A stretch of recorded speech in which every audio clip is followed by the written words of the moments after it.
It's time for DJ Raqi's Secret Files. Handa akong maghintay para sa taong mahal ko. Hi DJ Raqi. Itago mo na lang ako sa pangalang Nam. Nakatira ako dito ngayon sa Tarlac. Kasalukuyan ako nag-aaral, nasa kolehiyo na ako. At ito, ang aking secret file. Year 2018, nakahiga ako noon. Patulog na sana, nang biglang tumunog yung phone ko. Pagkita ko, merong nag-chat. Itago natin siya sa pangalang Mark. Sabi niya, kumusta na yung palengke sa Tarlac? Sumagot naman ako ng, okay naman, ganun pa rin, parang dati. Pero bakit? Asan ka ba? Diba taga Tarlac ka rin? Bakit tinatanong mo pa sa akin? Pero sabi niya, nasa Cavite kasi ako. Dito ako nagtatrabaho bilang construction worker. Hanggang sa nagtuloy-tuloy yung pag-uusap namin. October 16, 2018, in a relationship na kaming dalawa. Makalipas ang ilang araw, November 2018, birthday ko. Magde-debut na ako. Niyaya ko siya na kung pwede, siya ang pang-18th rose ko. Pumayag naman siya at hindi siya nagdalawang isip na bumiyahe mula Cavite papuntang Tarlac. Kahit pagod galing trabaho, tiniis niya para lang mapuntahan ako. At yun yung una naming pagkikita. Nung una ko siyang nakita, hinawakan ko kaagad yung kamay niya. Pinaupo ko siya at binigyan ng pagkain. Sobrang saya ko. Kumbaga, best gift ever. Fast forward, mag-iisang taon na kami at lagi niya akong tinatanong kung kailan ko siya ipapakilala sa parents ko.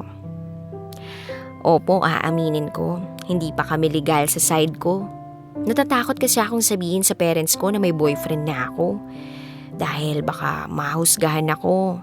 Dahil sa panahon na ngayon, dumadami yung mga teenager na nabubuntis at nag-aasawa ng maaga. Pero lagi ko siyang pinagsasabihan na huwag kang mag-alala. Pagka-graduate ko ng college, pangako ko yan. Dahil sa mga paliwanag ko, naiintindihan naman niya. Dahil long distance relationship kami, isang beses o 2 beses lang siyang umuwi ng Tarlac para makasama niya ako. Kahit LDR kami, tumagal kami ng taon. Kinaya namin lahat ng pagsubok. Hanggang sa napagdesisyonan niyang umuwi na lang ng Tarlac at dito na tumira kasama ako. Sobrang saya namin dahil sa wakas, magkasama na kami. Magkalapit na kami sa isa't isa. Kahit kapos sa salapi, kinaya pa rin namin. Hanggang sa dumating ang pandemya, nagkaroon ng COVID-19. September 2020, wala siyang mahanap na trabaho dito sa Tarlac. Tapos nag-lockdown pa. Napag-usapan namin na umuwi na lang siya ng Pampanga, doon sa pamilya niya, kung saan siya nakatira ngayon. Okay naman lahat. Balik sa dating LDR.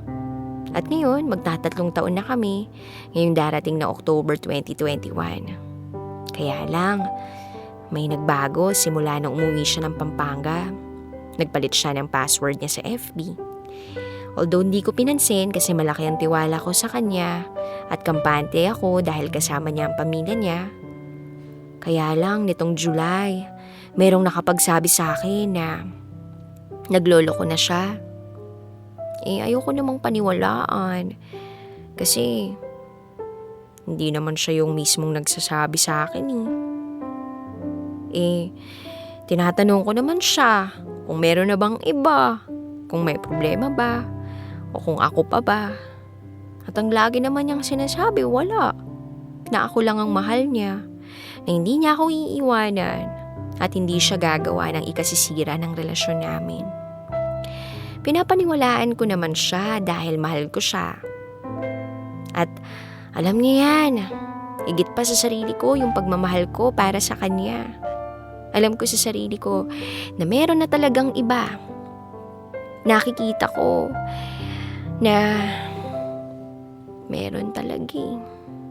May mga ebidensya pa pero hinahayaan ko na lang. Hindi ko pinapansin. Kasi ang sabi naman niya, ako lang ang mahal niya. Handa ako siyang patawarin kasi mahal ko siya. Dahil hindi lang naman yun ang unang pagluloko niya sa akin. Ilang beses na eh. Pero nananatili pa rin ako. At minamahal ko pa rin siya ng buong buo. Buong pagkatao ko. Kaya ngayong darating na September 12 or 13, sana umuwi na siya ng Tarlac. Sana umuwi na siya.